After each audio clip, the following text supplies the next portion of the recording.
Party time. Party time. It is party time. You went live with me bending over. And we are live. Of course we are. All right, ladies and gentlemen, this Hello. is Kosmographia, the Randall Carlson podcast. We are live. We are all in Texas.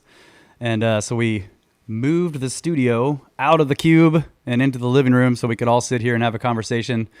We're doing this on the fly. It's all impromptu. We just wanted to do a live episode with all of us actually here in the same room together instead of remote. Yeah. Right, finally. Yeah. So it's been a long and busy weekend. Randall? Yeah, let me check with Randall. Yes. Big Friday for Randall and the rest of us. Yes, a long weekend, but a lot of fun. Yep. Had a lot of fun, and it'll be over when we finish this podcast, That's really. right. That's right. Brad and I will be heading back to our respective domiciles in the morning. We're kicking you out. You're kicking us out. You've had all of us that you can take. Overstayed your welcome. We've Nice digs, though. You did that for us. We Oh yeah, appreciate so that. we Turtle Creek. well first you guys went up to Austin to for the Rogan podcast. Yes, And Rogan got you a place there. in the Four Seasons Hotel, Right. overlooking the river right Fantastic. there, the Colorado River, right? Yep. Flows, not the Colorado River that flows through Grand Canyon and Yeah. drains the Colorado Plateau, but this is what the little brother Colorado River, I guess. So, but yeah, it was nice digs, but expensive. Yeah. Thank you, Joe. Yes. Thank you, Joe. Thanks Yeah, for thank hooking it you, up, Joe. So what else we do after you did Rogan, which was excellent, and I see the chats, everybody's saying your episode was excellent. Well, there's one guy that's saying. Yeah, just ignore that guy. No, what do you say? I'm just messing with you. Oh, okay. Yeah. Yeah, so we decided that since you were going to be here, there's a couple places we wanted to visit, Yep. right? And lots of people suggested Hamilton Pool, so we did go take a look at that. Impressive. Right. So I'll just tell folks, we do have photographs and videos of us going to these places. Right now, we're not set up for sharing that, but we will share them in future episodes and live Oh, yeah. streams. Yeah. So we went to Hamilton Pool, which is outside of, what is it, in Dripping Springs? It's outside of Austin, a little far outside of Austin. Yeah. Jacob's Well, Well, right. which is a very deep cave system. I think Jacob's Well is in. Well, one of them's in Wimberley, the other one's in Dripping Springs. I can't remember which. Okay, yeah. They're Yeah, real right. close. It's Yeah. Jacob's Wells near Wimberley. yeah. Hey, Bruce. Thank you. Super What's chat up, from Bruce. Bruce? $50. Thank you very much. Bruce, Oh, winner. thank you, That's, Bruce. Beer buddy Bruce. Beer buddy Bruce San Silva Diego. from Beer buddy. Yeah. All from- right, from beer buddy Scadlines, Bruce. Yeah. Where's Bruce at? Oh, I don't know. He we just can't- San Diego. is that where he is? Diego? He lives in San Diego. Ooh, doxed. Oh, that Bruce. That Bruce. Yeah. Hey, Bruce. Batman. All right. That's right, Batman. That's Yeah. what it is. Our beer buddy Bruce. All right. He's putting up some more videos on how to. He's out in the desert exploring his new Yeah, man. Tacoma. Hmm. He got his Tacoma rigged up, so he's been out running around in the desert making some videos for how to. Nice. Oh, people are asking you to pull your mic closer, Randall. Get that mic up on the. How's that? Oh yeah. There, that's you better. go. Is that better? Is that a Joe Rogan Now you're joke? peeking it. Yeah, maybe it's the Joe Joe Rogan. had to tell It could be, yeah. First 2 minutes. Oh, right. No, that sounds good. No, they're saying pull it close to the mic. Okay, that's good. All right. The Happy Plague Doctor, $2. Thank you. Randall is the man. There you go. Randall is the man. So we went to Jacob's Well, which is, I think it's a deep cave system, but it's under. It's the opening is in the bed of a stream, a creek, so it's full of water. Right. So what you see is you're standing above it is just like there's a flat stone riverbed, and there's just hole Big hole. in the bottom of the river.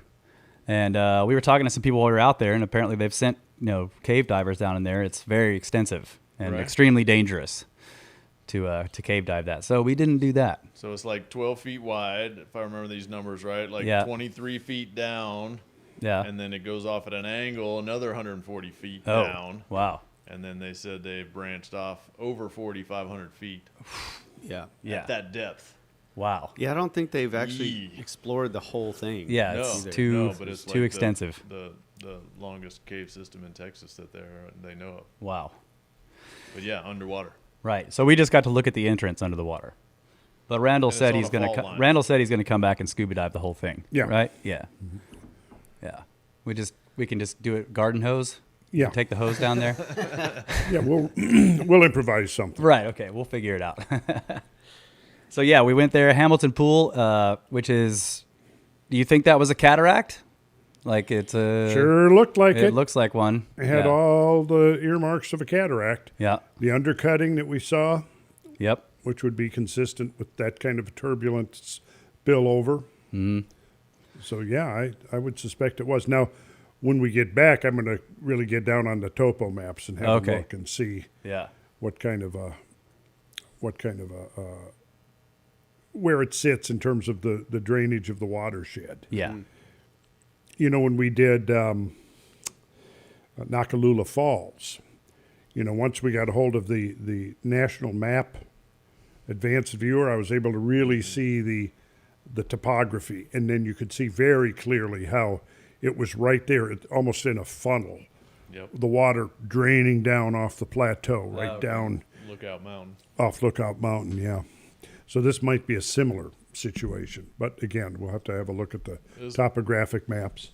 Very much the same size, though. It looked Yeah, like as yeah. Nakalula and Gadsden, Yeah. Alabama. That's the first thing you thought of, and first thing I thought of Yeah. when I saw it was, Really colorful place too that day, but they're not allowing swimming now, and they've got part of the trail closed off. We couldn't get up under there. They're having rock slides, so Right. and it's limited access.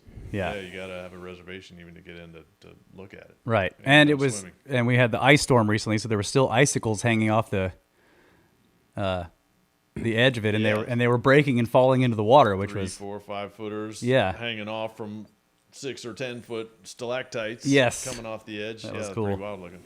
Hey, Brent Wolf, $100. Thank you so much. Right. Says, what is that? New paper? I can't read it. Yeah, he's basically saying there's a new paper released on February 1st, the Hopewell Airburst event. oh yeah, yeah. 1699 to 1567 Can years technically- ago, I guess. Yeah. Yes, and he's saying possible correlation to previous conversations about a similar thing causing the Chicago, Michigan, and Wisconsin fires in 1871? Question mark.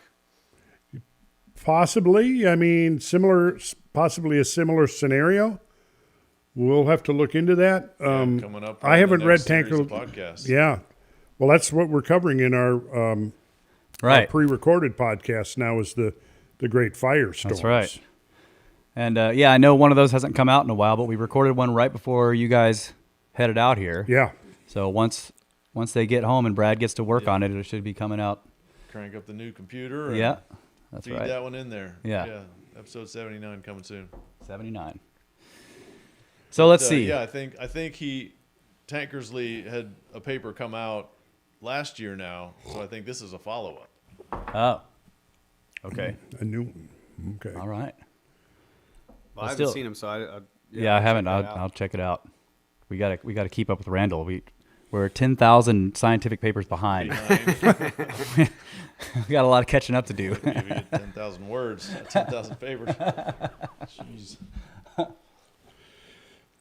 So let's see. That was the first day. Oh, okay, and then we ended that day at McKinney Falls, Yes. which is another park in Austin, and it also has a couple of cataract features. Not, obviously neither Hamilton Pool nor McKinney Falls are as large as the things we look at in the Scablands and these other enormous ancient flood events, but they are similar in structure, and therefore, because of scale and variance, you can still study them. And McKinney Yep. Falls has a whole series of potholes drilled into the limestone, which is interesting to look at. These are much smaller, but even so, some of them are very large, 6 feet across and rather deep. So Rather deep. So, I mean, it would be easy to surmise that you might have had at least 100-foot depth, maybe more, 200 feet, one in that range. you right. know. Yep. But I don't have no idea of the age of those potholes. Right. Of course. But still a unique site, and Yeah. Very worth, unique worth going site. to and get out there. There's plenty of room to hike around, and there's Yeah. a upper falls and a lower falls. So, Yep. Yeah, you're in Austin. That's on the south side, not far from the airport. That's right. You know, I'll mention this. One of the things that I've kind of come to realize is that the number of waterfalls that appear to have been the leftover effects of catastrophic floods. That the catastrophic floods leave the cliffs, the cataracts that the modern streams and rivers are flowing over. Yeah. That's right. Okay, we have a couple more. Should we tackle more questions or go on with the?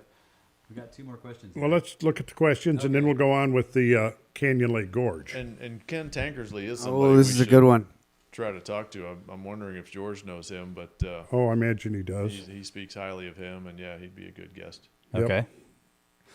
So James, thank you, James. $10. Thank you for the super chat. He wants to know, what do we think about Electric Universe stuff?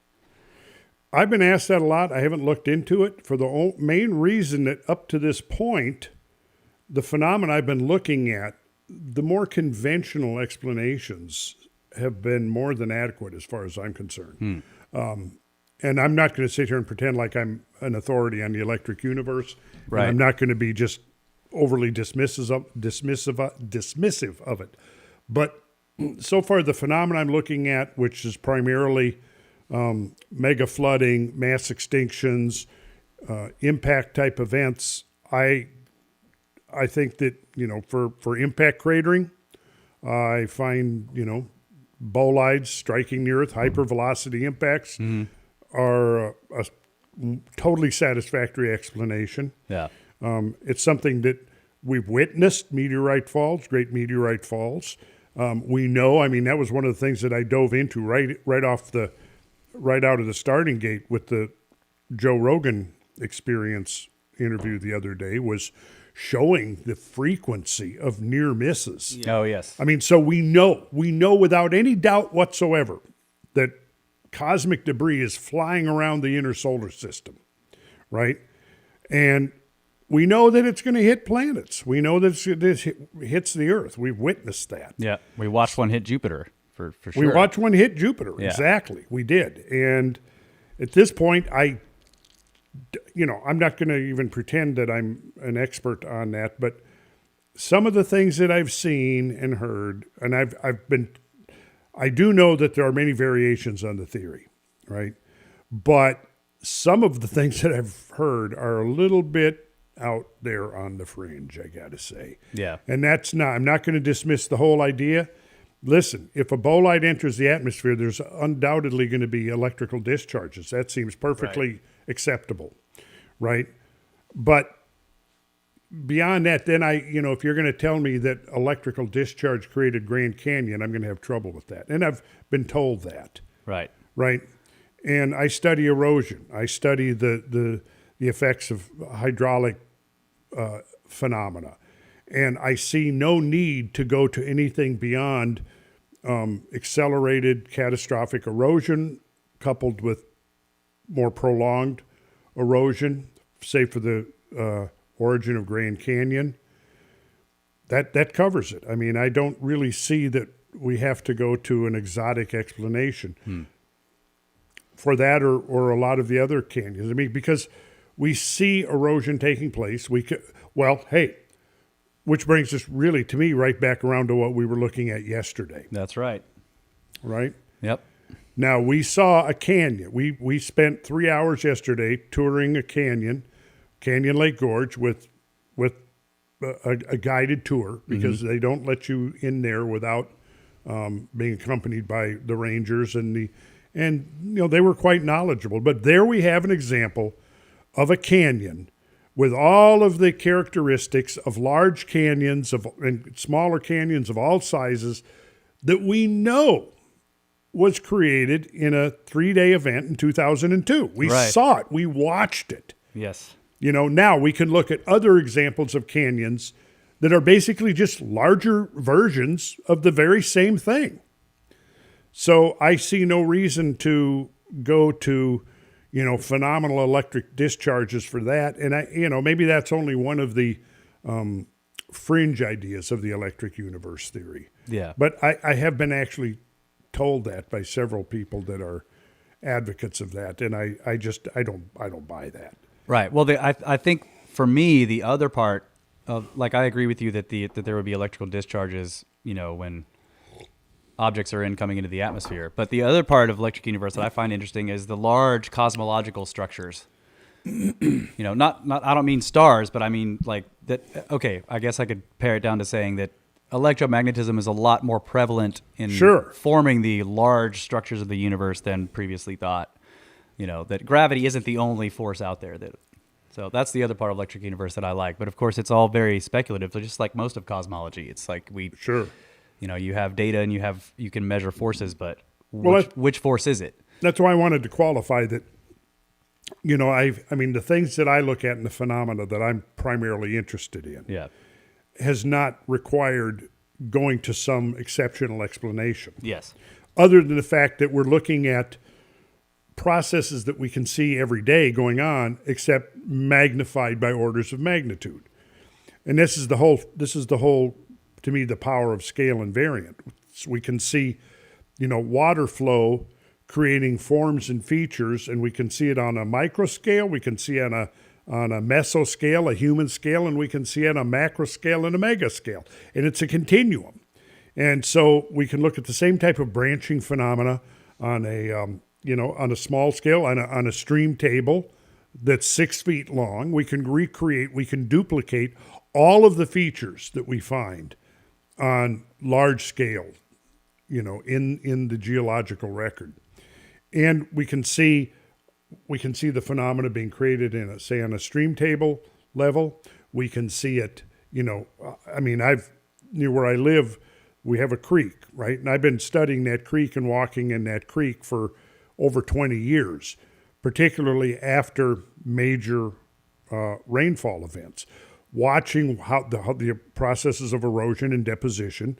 And what we see is just the same kind of phenomena that we look at on a much larger scale.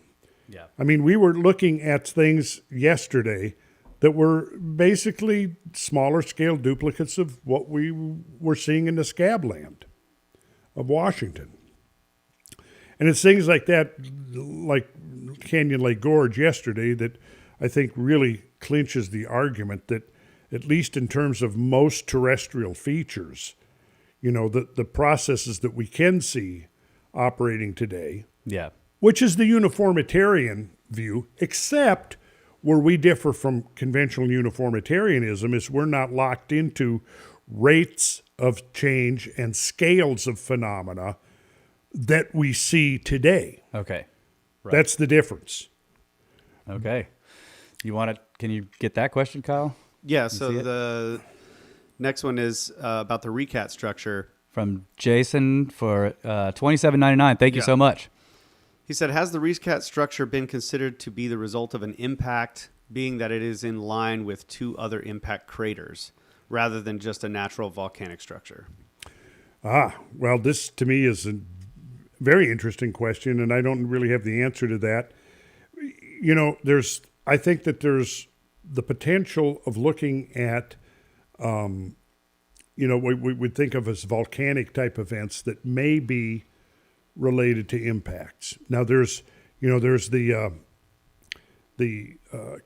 structures that are on the 34th parallel across the middle United States from, I believe, from Kentucky over to Missouri. And I think there's about 8 of them. And at least 3 of them have been now proven to be impact related, and 5 of them are not proven to be impact related. But I know that some of the critics of this multiple impact event have claimed that at least 5 of them are volcanic rather than being impact produced, that they're endogenic, they're from within the earth and not exogenic, meaning from outside. But at least, let's see, Flint Creek, Wells Creek, Jephthah Knob, I think all those 3 of those are pretty much settled that they are impact produced. The others are not settled. However, if they're in an alignment, see, one of the, I think, Bucher, B-U-C-H-E-R, Bucher, he was one of the critics of the multiple impact hypothesis, creating this string of craters across the mid-United States.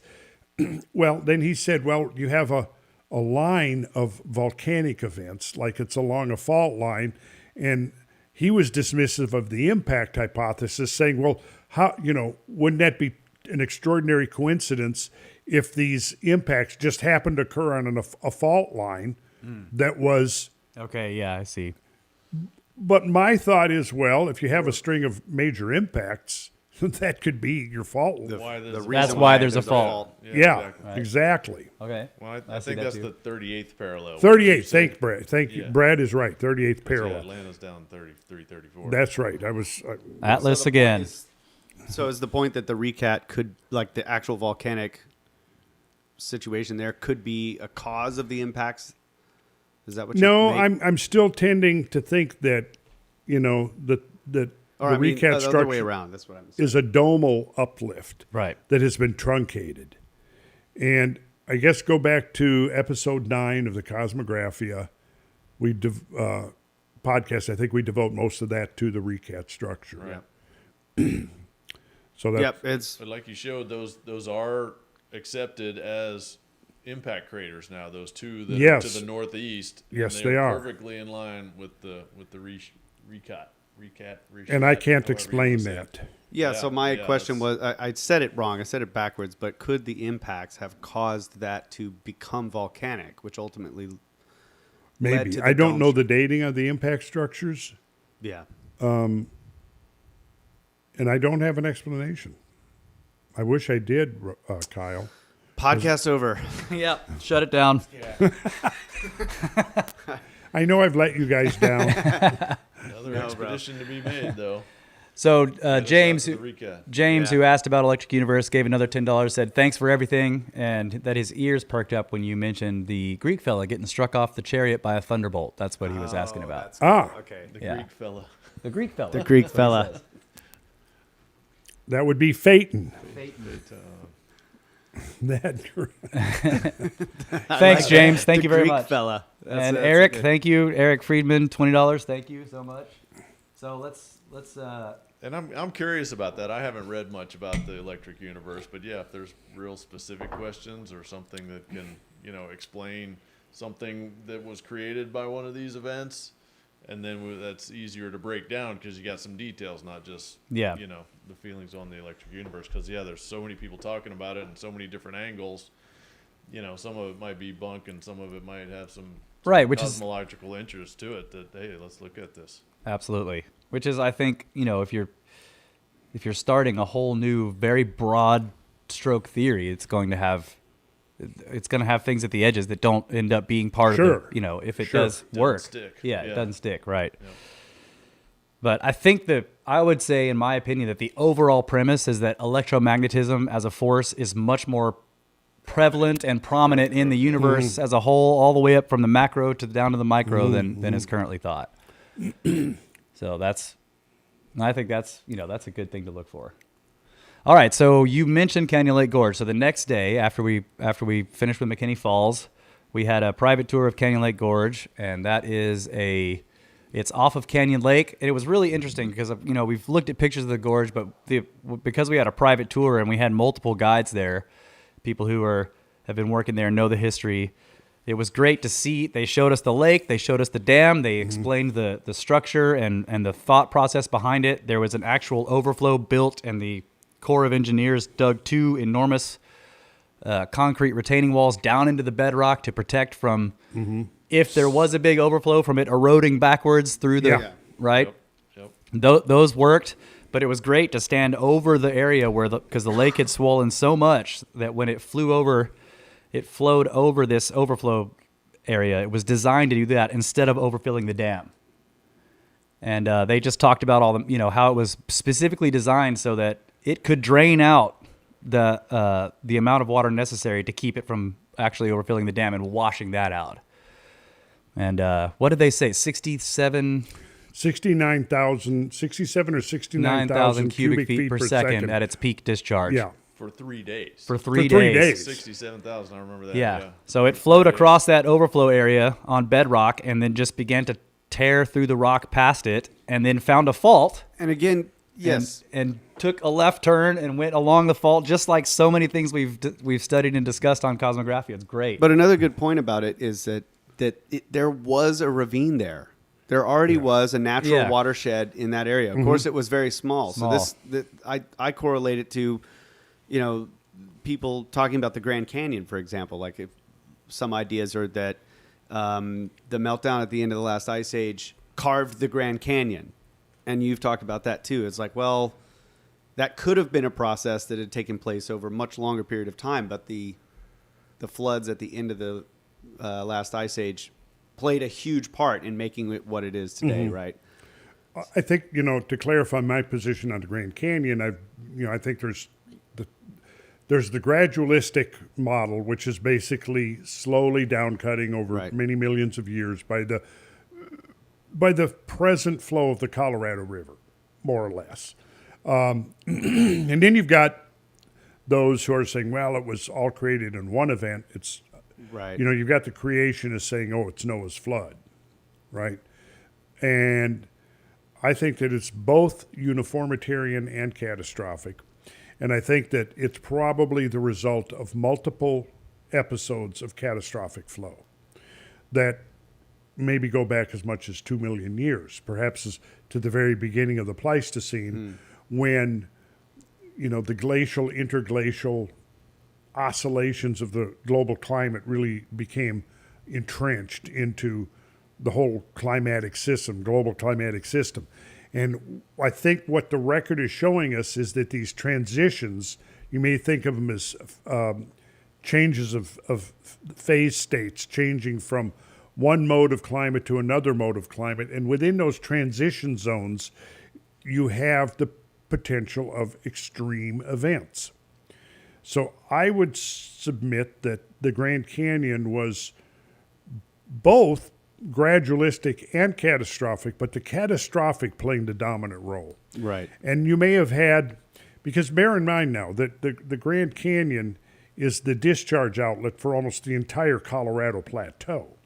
All of that water that's in the Colorado watershed, the Green River watershed, the San Juan, that's all being funneled to that southwestern portion of the Colorado Plateau.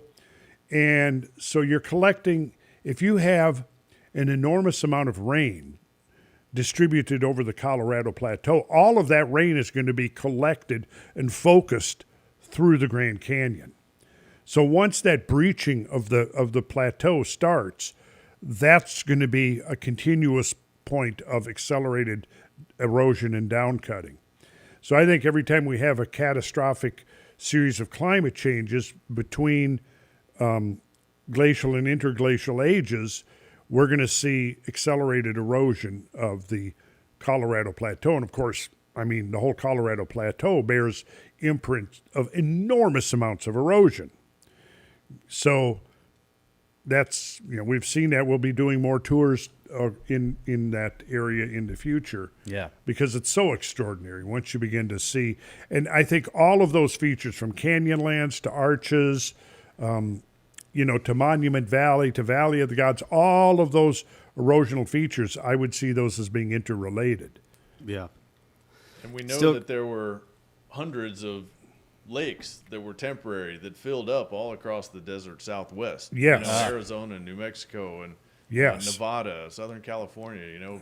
Death Valley was 600 feet deep or 1,000 feet deep even, and we've seen huge current ripples running across the desert in multiple places. So if those are from sudden rain, which we link back to, again, potential impact over the ice sheet that would have blasted, water droplets and instantaneous ice into gas in the atmosphere and just crazy rain everywhere. There's no reason that wouldn't happen if it happened and filled up all these other lakes, including huge Lake Bonneville. Right. That would have happened on the Colorado Plateau also, and had to, gush out. And like here, you said, through the Grand Canyon, and here, absolutely, and the hill Yeah. country here, We'll- and the Appalachians where I am, Right. absolutely. Yeah. Yeah, so we can talk about that in a bit, Continent-wide. because we've done a little bit of exploring. We finally got Randall on our home turf, which Cal and I have been waiting to do for a long time. But we have more questions here. So Aaron, who donated $5, thank you, Aaron, asks about, what is that? Is it ostracods? Ostracods? Paleo. So yeah, it says, have you Ostracods. researched historical dating with ostracods? I have heard by Ostracods. geological friends that they could help with Atlantis. So I looked it up. I don't know how to say it, but I looked it up in their organisms. Like Yeah. I think it's like diatoms, but they're not diatoms. Ostracods or ostracodes, class of crustacea, sometimes known as seed shrimp. 70,000 species have been identified, grouped into orders. So I guess you can use different species to look for their remains and then date materials. A class of crustacea, sometimes known as seed shrimp. Yeah, because Yeah. they're very little. Right. They're very little. I remember learning about these in historical geology Okay. courses. Seed, S-E-E-D? Seed, yeah, seed shrimp. Seed shrimp, okay. Like the size of 70,000 seeds. species Yeah. 70. roughly have been identified. So, So if they can help with historical dating, it just reminds me of diatoms, which is also Yeah. used for that. You can sometimes identify particular time spans by the kind of diatoms that are in the sediments of that layer. As for helping with Atlantis, any help with Atlantis would be great. I don't know. Would they help? well, where they could possibly help is being able to, if you did dredge samples or core Right. samples, Yeah. dating the Okay. samples. Right. We learned in our discussions about Atlantis that dredge samples, looking at various fossils, it could be dated. Yeah. Telling us, for example, if you have those shallow marine fossils, Yes. and now they're a mile underwater, yet Right. they still date to 12 or 13,000 years ago, then that certainly lends credence to the idea that there could be subsidence of the ocean floor, which Yes. is basically what the whole concept of Atlantis hinges upon, whether or not that's a viable concept. And if it is a viable concept that the ocean floor can move vertically by that amount, then, from that standpoint, we can't just categorically rule out that there could exist sunken islands. Right. But geologically speaking, something like Atlantis was possible. Not to say that it was, Right. but yeah, you can't rule it out geologically. Not to say, see, there's two parts to the whole Atlantis thing. One, the existence of an island that could have sunk under a geological catastrophe. That's Yeah. one part. The other part is whether there was a civilization on said island. Yes. See? Yeah. So first thing to establish is whether or not There was an island. there was an island and Yeah. it's feasible that it could have sunk. Right. Second part, was there a civilization? Third part, did they have crystal spaceships? Yeah. I don't know. Did they? That's still one of my Just favorite get Mike. jokes of the whole podcast. We'll get Yeah. Mike to figure that out. Bigger dredge. Frank, normal guy. $33. Thank you Thanks, so Frank. much. Frank. Appreciate it. Frank that tank. Can you get Frank that one? What's that one? Snake Force Commander Frank. Yeah, he is the Snake Force commander. So from Anthony Gomez, $10. Thanks, buddy. He says, "What would the cost of an expedition be to get across or get cores from the Azores Plateau?" And then he asks a second bonus question. Ooh, Also, did any small sneaky. animals also go extinct during the two events 12,000 years ago? Right, so small did- animals. did- Yes, small there were animals go there, extinct. there was actually a marine extinction Oh, in the eastern Atlantic. okay. I actually should try to dredge that paper up Uh, for no pun part intended? 2 of the Atlantis Okay. live There you cast go. that we're doing. There you go. Good. Thanks. That was from Frank. Anthony. Anthony. Good one, Anthony, because there has been some research on that. I don't have it at my fingertips now, but I have a couple of papers that I think it was some pteropods creatures that did go extinct. There was a species, several species perhaps, that went extinct. Any small land animals go extinct, do we know? Or? I don't think so. Okay. Now, of course, there were large land mammals Yeah. that went extinct, and yes, there were small land mammals. So do we have any idea of what the cost would be to get cores from the Azores Plateau? No, I don't really have any- $5 million, Yes. Anthony. That's Hook what it we up, need. buddy. That's a We're good getting question. Some though. contacts for Yeah. coring on land, but not out in the ocean. So Yeah. that's a whole nother level of project. Yeah, I mean, I could imagine that it would be $1 million or up. I mean, you've got to have yeah. the ship with the right drilling equipment. Right. Yeah. Deep, and it's a mile down or something. Yeah. deep- yeah. That's going to be expensive. Start Yeah. small. I know a guy with a drill. Now that's rig. from Yeah. that question is from Anthony. Yeah. Yeah. So Anthony, if you could like get to work on starting to raise some money, Yeah. Yeah. that then we'd let us know. really, Call your really people. appreciate it, Anthony. Yes, we would appreciate And that. you would be the first one to find To out. receive a thank you card. I'm just kidding. Oh, what's this one Good. from Chug? We got $20. Why do all geologists have fuzzy hair and flannel?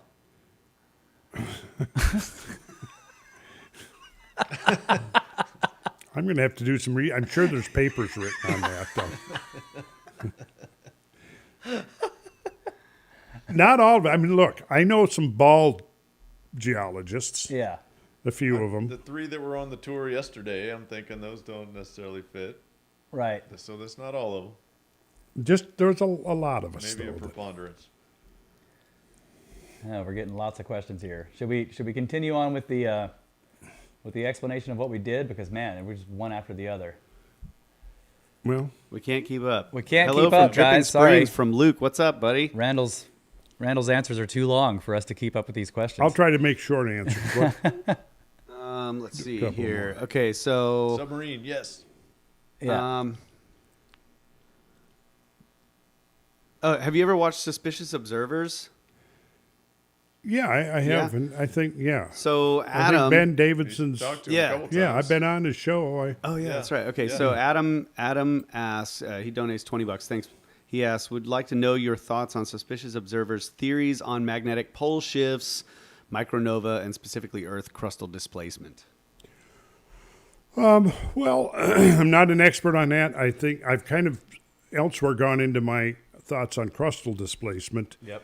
as being not so much a cause of the catastrophes as a result of the mass displacement of gigantic ice sheets and the redistribution of surface mass causing lateral tectonic movement. And at some point, I'll get into that. We'll devote, we'll gather some of these questions and devote an episode of Cosmographia to Okay. that. But yeah, I'm totally open to Ben's ideas of micronovas. I haven't looked at the data to be convinced one way or another. Sounds like it could be plausible. Could be. Yeah. All right, so next one is Thiago Sierra, $20. Appreciate that. Any suggestion of interesting visiting sites in Brazil?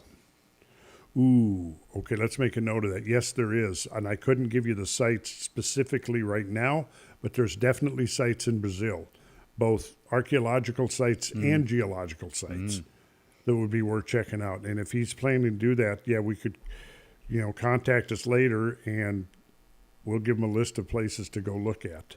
Yeah, maybe go to the randallcarlson.com contact form possibly, and we can get back to him. All right. Questions at Randall Carlson. Yeah, questions at randallcarlson.com. Sorry, Brad. Should I keep them Depending- coming? Depending on where he Sure. is related to Chile, he can go over to the Atacama Desert. Yeah. All kinds of cool stuff over Yeah. there. So from James, $10. Thanks, buddy. What do you think about Robert Schoch's thinking on coronal mass ejection? Oh, I think it's plausible. I think I do. I'm not in the camp that looks at the either it's an impact or a CME. And that's kind of on the way to the micronova, Yeah. right? A CME would be a smaller directed blast. Yes. Where the micronova is going to be just Yeah, the whole the star. whole sun That's burst. my only problem with micronova is it's hard for me to visualize a star blowing up small, the whole thing blowing up small. But maybe, I don't know. But if you look at the process of a nova, it's basically a core collapse. So can that happen on a very small scale where it kind of just explodes a little Because bit? there are thresholds. Like once you reach that threshold, then The whole thing is just like kaboom. Yeah. So Who is yeah, this so- question from? this was it was just about Robert Schoch's thinking on coronal mass Yeah, ejection but Yeah, from I took it James. into a tangent James. about suspicious Okay, observers. we will be doing a multi-episode Cosmographia on the sun. All right. Definitely. It'll probably be Looking coming forward up to that. later in the spring. So just, stay tuned for that. Yeah. And I'll just say this. One of the things that really has intrigued me in the last year or two learning about is the Kreutz sun grazers and the possibility that there could be a connection between the infall of cosmic matter into the sun and a reaction into the solar chromosphere and a reaction from the sun that would lead to solar storms and coronal mass ejections. Yeah. So that's something we're going to explore. Some of this new research that's come in from solar observing satellites over the last 10 or 20 years. And so, yeah, I would just say stay tuned in the Cosmographia, and we will be putting together some presentations on the sun, and we will be addressing that. And yes, I think that Robert Schoch is probably correct on some level. I do. But like I said, I want to emphasize that I don't see it's a question of either it's a solar event or an impact event.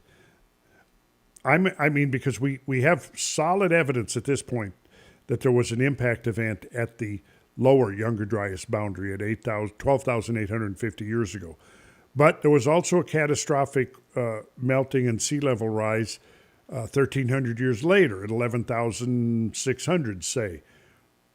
We don't have the proxies from that event to show impact. So what happened there? Yeah. So that could be the solar event is what you're getting at there. Mm-hmm. Yeah. Mm-hmm. Didn't you mention with Joe that there's been like 500 related scientific papers come out that aren't addressed at all by the IPCC, I guess, in the last 20 years since they've been putting their reports out? Oh, yeah. There's a huge number of papers get huge into number on of that. papers on the sun. And we clearly know from radiocarbon-14 and beryllium-10 that there have been major fluctuations in solar variability. Right. And that's one of the things that we will be addressing when we get into our series on the sun. Okay. I always thought, why is if there's some outburst every 12,048 years or whatever the cycle is that the guys on promoting out there, not suspicious observers, but there's another D-Hold Foundation or something that people keep asking about. Yeah. Get up to closer to the mic there. Wouldn't Mercury just be a charred black ball? True. I mean, if it was it's so close. I mean, I can't see that it's still rocky and has craters. It ought just to be scorched. Yep, that's true. I have read somewhere that it's missing, that it's almost all core. I can't remember if that's everything else has been blown that. It away. has lost a lot of outer layer, but I don't quote me on that. I can't remember where I heard that or read it. Maybe Velikovsky. So, all right, next one. This next one is from Rex. $20. He says, speaking of the moon, would lunar gravitational pull have a measurable or substantive effect on the Earth's crust as to cause an earthquake or trigger a volcanic eruption such as the recent Tonga blast? I would say to that, yes, it probably does. I mean, certainly we know that the gravitational effects of the moon is substantial. We see that reflected in the tides. But one of the things that I've mentioned before is that, you have almost as much water in the crust as you do in the oceans. And that water is also going to be affected by the tide. So, movement of groundwater under pressure can certainly have consequences in terms of tectonic events, seismic activity, and so on. And yeah, in fact, this is something else that we should get into on the Kosmographia podcast, is the connection between volcanism and various other astronomical events like lunar eclipses, solar eclipses, planetary alignments, and so on. Because there is a statistically significant correlation between volcanic events and what's going on in the sky. Oh, yeah. So a lot of it would have to do with the viscosity. Like you can imagine the lava. Yes. If it was a less viscous material, it would flow more like water, and then So that Yep. So the viscosity plays a big role when it comes to that. Mm-hmm. Next one, Jesse. Don't know how to say it. Finland. Jesse. He's at €10. This is Randall. Your work is so important. Appreciate you. You should come to visit Finland someday. I'd love to. Cool. Yeah. Love to come visit because, the Finland was up there in the area of the Fennoscandian ice sheet. So I'd like to tour that whole Scandinavian area up there. And we know that there's a lot of that area has catastrophic flood features carved into the landscape, showing that the Fennoscandian ice sheet melting process definitely included catastrophic episodes, All right. for sure. Yeah. I want to go to Finland too. So, Yeah, well, let's go. all right. Fantastic. Will they let us in? Well, I don't know. I'm from Texas. They may not let me in. You get some special passes. Shermanator Osborne, $5. Thank you so much. Gary gives another $20. He says, for lunch on the drive home for you guys. Oh, Thank you, thanks, Gary. Gary. Yeah. Jack Redneck. Philip Cornelius, another $5. Thank you so much. And did I skip some? We might be skipping some. Yeah, Sorry, we're trying to keep up. What's this? Have you ever visited the Azores? This is from No, not yet. Joel Relego. Not yet, €5. Joe. But it's in the works. We're planning it. We are planning it. Yeah. Recon We got to get must out be there. done. Yeah. Yeah. And so, any thoughts or clues of Atlantis out there? Yeah, buddy. Check out. Geological curiosities. Yeah. Okay, back to the Atlantis question. We're doing this 6-hour, maybe a little more than that, 2-episode live stream. Episode 1 was done on January 27th. 27. And it's it's recorded. And then part 2 is going to be February 20th. If you purchase a ticket for both of them, then you will get the download to watch anytime you want of both episodes. And we're going to get into a lot of those questions about Atlantis. Part 1 was really diving into Plato's account in Timaeus.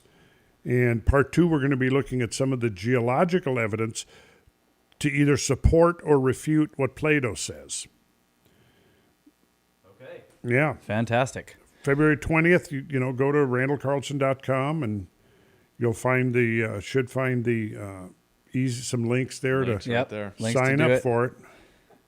And that will go along with the free HowTube account, and the video will be housed there, and you'll be able to watch it as many times as you want through your account. There you go. Okay, we got from You got your is that Thiago. Sierra again for 50. That's Brazilian, so it's not actually Well, dollars. it's 50. It's 50 Thank you so much. somethings. Thank you. So he says, thanks for reading my last messages about visiting sites for documenting in Brazil. Already sent you a message through Randall's website. Thank you very much. That's what All he right. says. Thank you. We'll check that out. Yeah. And then, whoops, one more here. What's Yep, this it's one? jumping around. Yeah. Was that other Tunguska-like event in the 30s? Yes, in Brazil. That was in Yeah. Brazil. Ah, But at this point, I don't know if there'd be much to see Yeah, there. so it's overgrown probably already. Yeah. So from Caney, $20 is, they say, I found your work interesting and emailed your website with my contact details. If you find yourself needing advanced electronics development or equipment automated, please feel free to reach out. I am Hey. located near Atlanta. Oh, That's well, cool. let's start thinking up some ways to. We need a submarine. Remote. all right. I think we're caught up. Yeah. All right. Okay, so Good job. let's go back to Canyon Lake Gorge. Yeah, let's Yeah, do. yeah. So I was describing my impressions of it, seeing the spillway and then seeing how it began to cut. And then it hit a fault line and took a left, followed the fault line, and like Randall said, the canyon, which we know was made in a couple of days through a catastrophic event, an overflow event, is causing interesting things to happen with uniformitarian geology because it looks like many other canyons around that have long been thought to be caused by long, slow, million-year-long processes. Yeah. Right. Yeah. So yeah, that was the I think the value of that Yes. is that a number of geologists have looked at that and said, well, here it's duplicating features that we thought were formed very gradually and very slowly. Yeah. Yet here we know they were formed in a couple of days. And it uncovered fossil ripples like ripples, that would have been in sand or in mud or clay or whatever it was. So, but they would have been on the surface at one point. Now they've turned to stone. So it uncovered several sets of those. It uncovered sets of dinosaur footprints. Right. What was the one that was the 30-foot Man, I can't remember. theropod that was like a shore dwelling? I can't remember. They showed us a picture of it. Yeah. I think a 30-foot long raptor kind of thing, or a miniature T-Rex style. Or Yeah. Here, so TR something. let me read a little account here of the geological significance of the Canyon Lake Gorge. The 2002 flood at Canyon Lake and subsequent rapid formation of Canyon Lake Gorge presented a unique opportunity to study the geomorphological power of rapidly moving water and to better understand the process of canyon formation. In their 2010 study, Michael Lamb of the California Institute of Technology and Mark Fonstad of Texas State University documented the dramatic transformation of a section of the Guadalupe River Valley landscape into a steep-walled bedrock canyon in just 3 days. The scientists documented the excavation of bedrock limestone to an average depth of over 20 feet and an average width of 130 to 200 feet long, 200 feet for a distance of over a mile. The plucking and transport of massive boulders from the site resulted in the formation of several waterfalls, inner channels, and bedrock terraces. The abrasion of rock by sediment-loaded water sculpted walls and created plunge pools and teardrop-shaped streamlined islands. Although some of the geological formations present in the gorge are known to be associated with rapidly flowing floodwater, such as the streamlined islands, other formations, such as the inner channels, nick points, and terraces, have traditionally been interpreted through the, quote, long ago and very slow paradigm of geologic time in response to shifting climate or tectonic forcing. Typically, a steep-walled, narrow gorge is inferred to represent slow, persistent erosion. But because many of the geological formations of the Canyon Lake Gorge are virtually indistinguishable from other formations, which have been attributed to long-term, slower processes, the data collected from Canyon Lake Gorge lends further credence to the hypothesis that some of the most spectacular canyons on Earth may have been carved rapidly during ancient megaflood events. So there's the significance. That's perfect. Yeah. Yep. That says it. Yeah.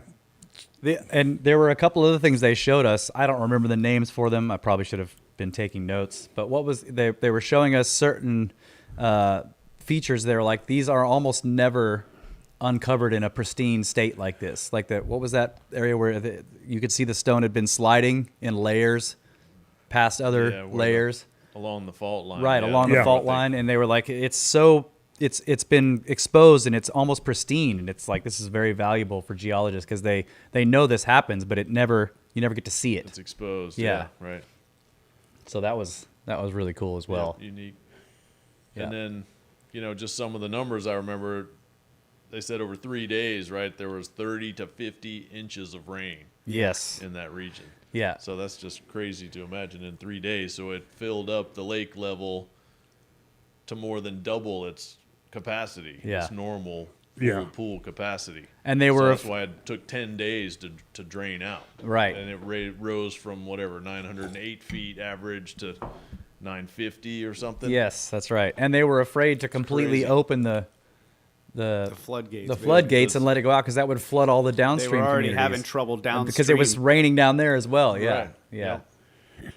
Now, like Brad just said, 30 to 50 inches of rainfall over 3 days, was it? That's what I remember. Yeah. Now, I think that what we have to now be recognizing, because in other words, like what I just read to you, that that some of the spectacular canyons were created by mega flood events.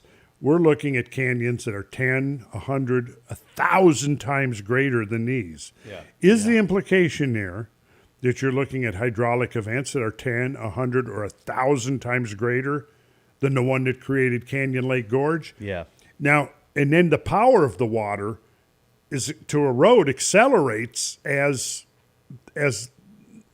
the whole hydrological phenomena persists. So imagine that you've got 30 inches of rainfall, say 10 to 20 inches of rainfall a day, but rather than spending itself in 2 or 3 days, it lasts 2 or 3 weeks or a month. And see, this is what the kind of things we may be looking at when we're talking about hypervelocity impacts into oceans or ice sheets, is this incredible injection of water vapor into the atmosphere that then would require days and weeks to rain out. And then also raining out over multiple watersheds, maybe over, half of a continent at a time. So I think that's how we have to start thinking in order to understand things like, the formation of Lake Bonneville and its overflow and the creation of the Great Bonneville Flood, which, by the way, needs to be a tour that we do. Absolutely. Starting Yes. in Utah and working our way across the Snake Oh, River yeah. Plain of Idaho and looking at that whole phenomena. That would be quite extraordinary. Move that one up the list. That's a great one. Yeah. Add it to the list. And yeah, we'll just say it because I know there's people thinking out there, well, maybe it was 40 days and 40 nights of rain. Right. There you go. Well, see, the thing is that, if you're not religiously inclined or you're not a Christian, you would generally tend to think that that's purely some supernatural phenomena being conjured up, and it's simply, a religious belief, but no scientific truth to it. But, basically, we're looking at phenomena now that could be close to that. We might be looking at phenomena where you might have several weeks of unrelenting torrential rainfall.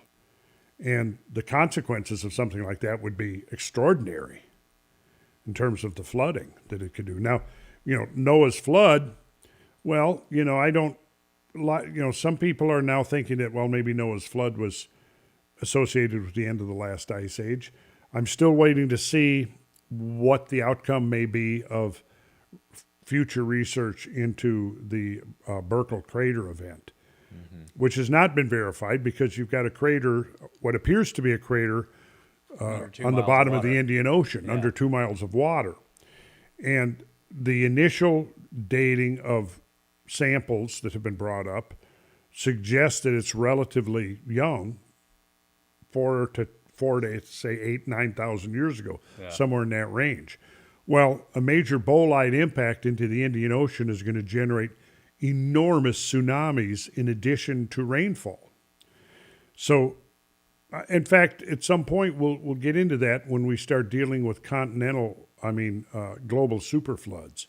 I've got a whole section of research on looking at the consequences of a hypervelocity impact into the Atlantic Ocean and some of the stories and legends of that area contiguous to the Indian Ocean that actually may be consistent with that kind of an event. Noah's story of Noah and the ark, clearly it looks like the ark was born to the north and deposited on the mountains of Ararat. And So what do you think of that? well, we'll get into that. Okay. We'll save that. We'll save it. We'll save it. Yeah. Okay. Well, there was actually I a think question there was a question that about we it. skipped accidentally.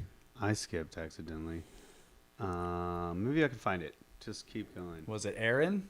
Yeah, I can't even get there in the chat anymore. Yeah. Sorry, guys. The chat's going by so fast. We're trying to keep up. But yeah, I think Aaron donated again and asked what you think of. About Noah's Ark on Mount Ararat. On Mount basically. Ararat, yeah. Something Well, like see, that. Well, there you go. He just told you. Like, Well, the whole yeah, and it's not Mount Ararat; it's the mountains of Ararat. mountains. Mountains, which It's a range, right? we'll We'll devote over an the- episode to We'll that. deep dive it. Okay. What we'll do is Awesome. we'll take just like we've done with the Atlantis. We'll take the Noah account of the flood. We'll take it apart, analyze it, and then we'll look to see if there's any geological consistency to it. Okay. Look, somebody. Sorry, repeated I'm her trying. question. I'm trying to listen to you and also pay attention to what's happening over here with the donation. Sorry. Okay. What did you just say? We'll dive into Noah's Yeah, Ark. we'll do Okay. similar to what I'm doing with the Atlantis by looking Right. at Plato. We'll look at the biblical account. Okay. We'll deconstruct it, look at it, what it says, and then see if there's a geological rationale that's consistent Okay. with some of the specifics. And yeah, folks, we're not going to be able to get to all these questions. I'm sorry, but it's trying. just so much is going by, so we got to keep the flow going. And Brad won't shut up. It's hard know, Brad. when he keeps talking. Your answers are really long. I was just thinking, I'm not recording this. It's going. It's going on YouTube. Yeah. Sorry. Yeah. Yeah. Yeah. Yeah. So But we got more. Yeah, we got more. Yeah, We've what got else? Well, some- first let's tackle. Zach says, "Buy a beer on me. Keep up the good work. $20." So you Thanks, guys- Zach. Zach. Yeah. That's And an then- easy Thanks, one. Zach. Okay, So, so I'm just trying to think, how can we wrap up Canyon Lake Gorge? Or we're pretty Yeah, much sure. on through that one. you want to wrap that up? The way you read that, I mean, that just Yeah. makes it really pertinent. So yeah, that's good. Okay, okay. Okay, so this would be is that GEC 812, GEC 812, Yeah. 5 Australian? Don't know. Don't know. Love you all. Notice the interglacial about 400,000 years ago seemed similar to ours. Seemed to include a younger Dryas-like dip towards the start. Any thoughts on that? Yeah, in fact, it looks like there's several younger Dryas type events. Okay. Going back, and another thing, we've got so much material to dive into in future podcasts, but yeah, talking about the Eemian, which is the most recent period of interglacial warmth that has been compared to the Holocene. Yet what's come out in the last decade or two is the evidence that the Eemian was not exactly analogous to the Holocene because there were some major eruptions within the Eemian. I'm working on some research right now going back to the Eemian, to that last interglacial, that would suggest that there's evidence that sea level may have been up to 50 feet higher than now. Wow. So that's something very interesting I want to get into more. Okay. And we'll be talking about sea level changes for sure. So again, future podcasts. Yeah, Stay tuned. we got no shortage of material we're going to be diving into over the next year on these podcasts. So, All right. yeah, Stay just stay tuned. tuned and 3 yeah, we years. love your questions. Yeah, they're all good questions. Yeah. So what was that 812 there? Is that already slid by? GEC 812 was the name. Username. Yeah. Username. You know who that is? Brad's got a Brad's face like gonna he dox knows who you. that is. Well, I'm just thinking that there was a Van Halen album, OU812. Oh. So Oh, I was yeah. trying to see if there was some some kind of connection trick there. of word. GEC 812. Okay. Jeez. Well, yeah. All right. Frosty Extreme, $10. Thank you. Do you know the Tesla 369 theory? Oh boy, I'm kind of familiar with it. Yeah, and Could that God. be how they built the pyramids? gosh, that's a question I would not be easy to answer because I know we're running out of time. Yeah. Bradley and I have to leave in the morning to head back home. So, but is it worth digging into? Is it worth? I getting- think so. Yeah, Okay. I think Okay, so. there yeah. you go. Well, That's good. The lambda, the stuff Ed talks about, he started digging that Yeah. into that with me. The lambda square and the sizing of the pyramids. Yeah, but I haven't gotten deep enough into it yet. All right, and At yeah, Nightingale, we're gonna get to you, man. Ronan49 pointed out I skipped Aaron's question. Sorry about that, Aaron. Yeah. Thanks, Ronan, for re-asking it, but we tackled it, the Noah's Ark question. So, It jumps around when I try to scroll. yeah. Okay, let me go back. Well, you're going to start from the bottom? No, I just did this one. Oh, okay. Oh, You missed one then. there's Captain Kirk. Captain Kirk has a question for Randall. What are your thoughts on the recorded heat and burn marks, such as at the Sphinx? What heat and burn marks? Yeah, Oh, is he talking about what Schock is talking about? What Robert Schock is talking about? has That's the question. Robert talked about that? I don't know. I don't know because I'm remember- not familiar with that. I at remember the there being a Sphinx, I don't story think. about a pharaoh coming to see a thunderbolt that had struck the Sphinx, which they thought was maybe a meteorite, but I don't know. What do you got? Rob says, for $20, Rob says, how about you get Joe Rogan to front a tour group to Egypt with Randall Carlson, Graham Hancock, Robert Schock, and Robert Bivall, and Rob would pay a lot of money for that tour. If Joe Rogan was on the tour also. That's what he says. He wants Joe Rogan to front. Oh, he it, wants Joe Rogan to front pay it. for it. Yeah. Okay. Thanks, Rob. That would be a grand tour. Yeah. I think we're caught up. I hope I didn't skip anyone. If I did, I apologize. So we're leaving tomorrow? Yeah. You guys sure? You don't want to like hang out Tuesday. and drink some more Hill country. beers and Hill country. There's more to it's an see. interesting There's a place down state. here. There's a state natural area back there that's I really saw big. that sign. Yeah. Oh, yeah, man. dinosaur footprints there too. We could go look at. Yeah. Yeah, those are fascinating to see. I was totally unexpected to come across those the other day. Yeah. Yeah. The dinosaur. They Yeah, were- we didn't mention that. They We were got- deep. I did there. mention It was it the briefly. Paleosaurus Jonas Jonasai, something something like that. It made me think Indiana Jones. I remember when he said that. Well, I think that's the one that they where they identified. It's the only time they've ever seen the footprints is in the Paluxy River, which is on the Glen Rose Foundation, in the Glen Rose Formation. But the Paluxy River there is like fascinating because it has thousands of footprints, and that's also the one that has like they were telling us. You know, it's got controversial prints. Some that look like mammals, some that people think are human. Oh, yeah. People have hoaxed Okay. human footprints there too, but yeah, I can't. But the name of the dinosaur that made the prints at the Canyon Lake Gorge, it starts with an A. They showed us a picture of it. It wasn't the Paluxyosaurus because that's a 20-ton predator, way bigger than I think than the one we were looking at there. Yeah. Hey, we got a good question here from okay. Marty Garza. Sup, bro? Marty. Hey, $20. He says, "Hey, Randall and Brad, what are your thoughts on a series of crustal shifts as a potential explanation for the seeming slow down, chat. a potential explanation for the seeming alignment of worldwide megalithic sites to specific geographical nodes, as forwarded by Mario Buildreps?" Right. So, do you know the research of Mario Buildreps? I'm not familiar with his work. Okay. And I've only really returned to looking at the geographic distribution of megalithic sites.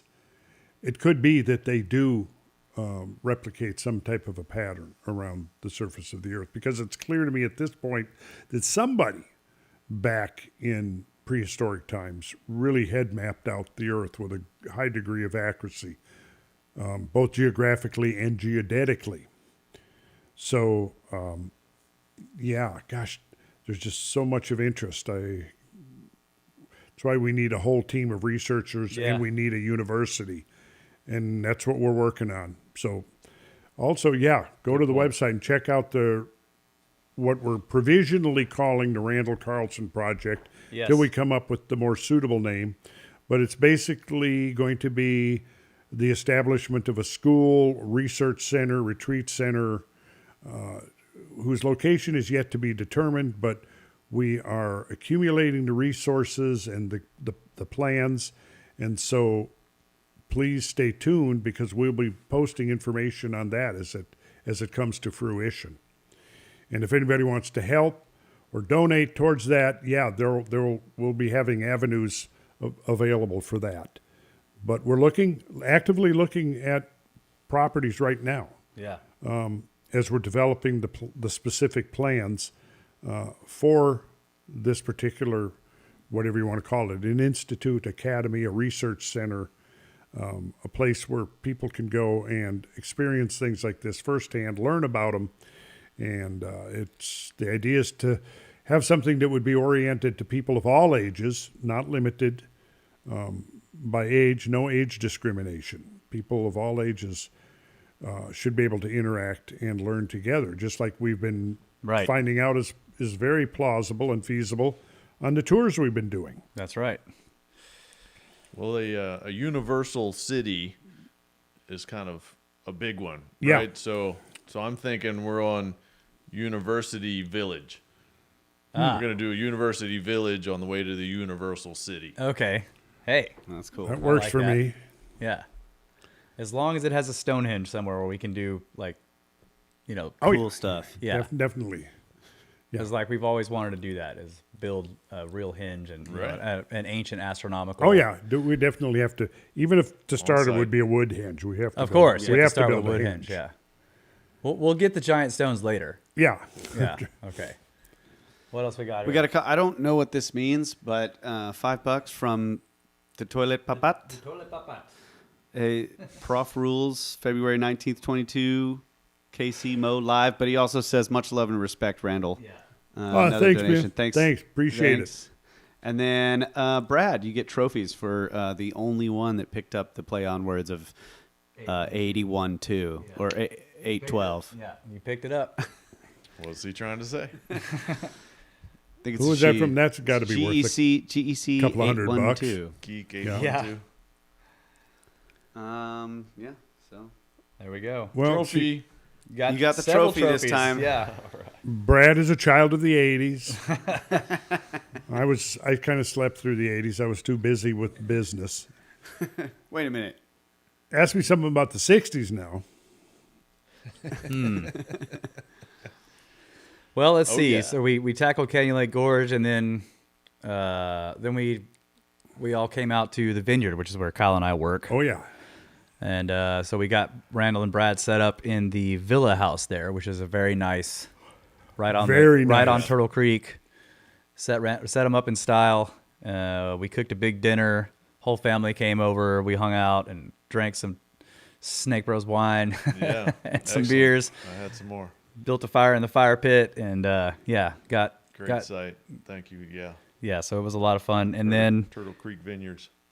today we met Randall and Brett. So they stayed there, and then we met them today, and we went to a very remote property. We've talked about this place multiple times on our show.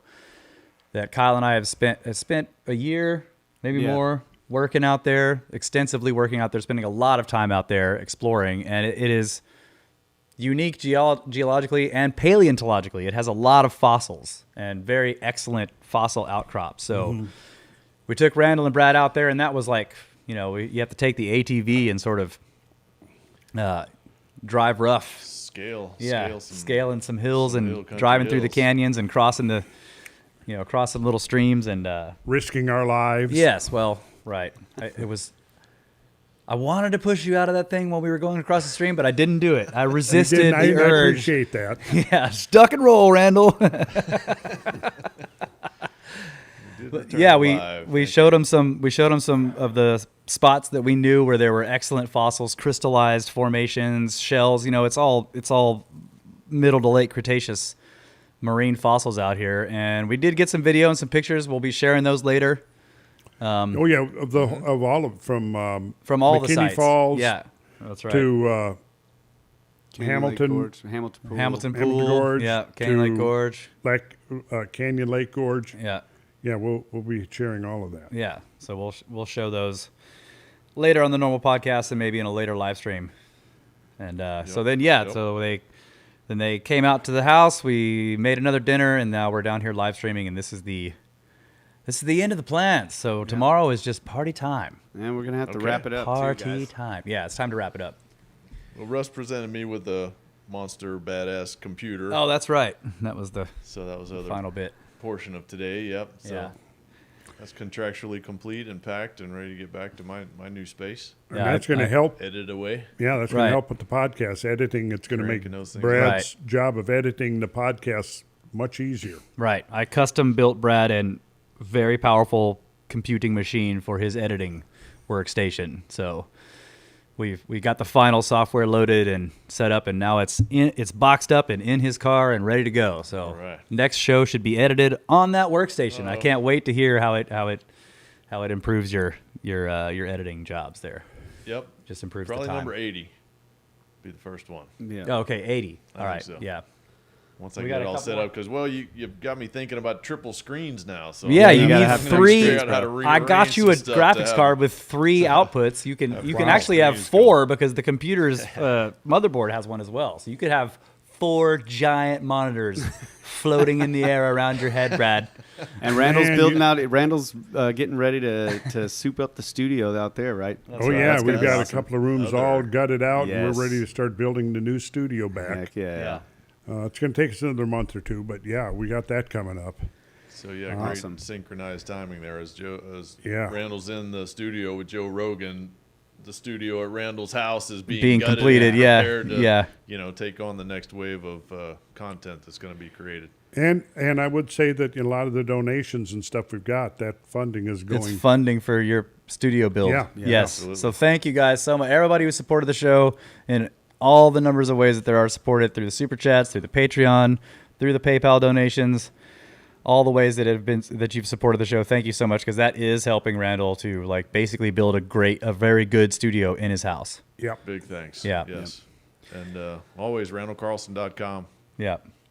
Any other comments we can Yeah, tackle I just quickly? need to close this out. Thanks so much, everybody. Todd, $5. He says, I hope to see you guys on the Minnesota's North Shore of Superior. Oh, yeah. And the Toimi Drumlins. Drumlins? He'd love to show you all around. So Oh, thanks so excellent. much Okay. for that, Todd. Art, music, literature, $5. Whatever happened to Randall's book on Egyptian glass? He's Still waiting patiently. on that one. On Egyptian glass? Yeah. Yeah, don't know. Well, Randall does need to write a book. I don't know if it was going to be on Egyptian glass. Was it going to be on that? Well, it was Kyle. probably include something on the Libyan glass. Libyan glass. Okay. What's up, my brother Kyle? Kyle DeLille. Yeah. Hey. Kyle, Beer. our buddy, Kyle Kyle. DeLille, amen.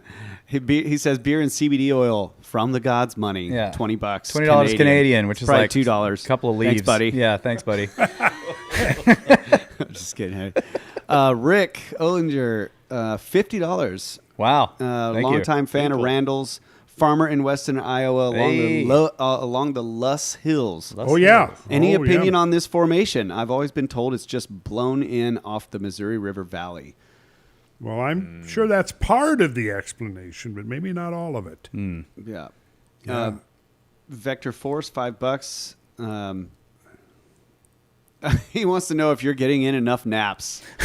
Actually, no. That's right. That's a never strong no. enough That's a strong no. And that's it. And Thank in you guys so fact- much. In fact, when I get home, I think I'm going to just take like a 24-hour nap. No, I'd like to also just say one last thing about, please, in any way we can support Joe Yes. Yeah. Rogan. Stand with Joe. I mean, he's being very unfairly treated right now, and a lot of, the claim that he's spreading misinformation. He is not spreading misinformation. He's inviting people on to give a broad range of perspectives on issues, and he's really just asking questions. And my challenge to all of those people that believe he is, disseminating misinformation, I want to see some specific examples rather than just these generic comments. He's spreading misinformation.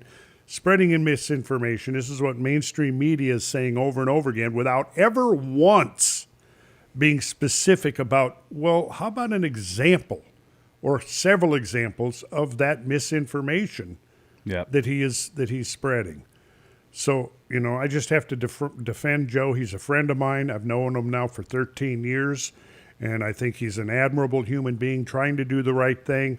But because of the fact that he's giving a voice to people who are dissenting from the narrative, he's now being attacked. Yep. Yeah, that's purely what it is. Yeah. And yeah, man, it was. I watched his apologies, and man, he's being as honest and open as he can, and my heart goes out to him because he's just being attacked for breaking from the narrative. Yeah, That's what it's all about. it's exactly what it's all about.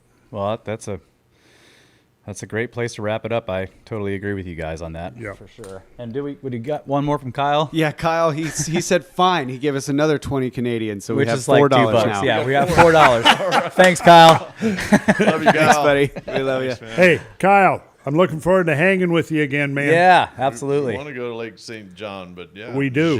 Jean, but Yep.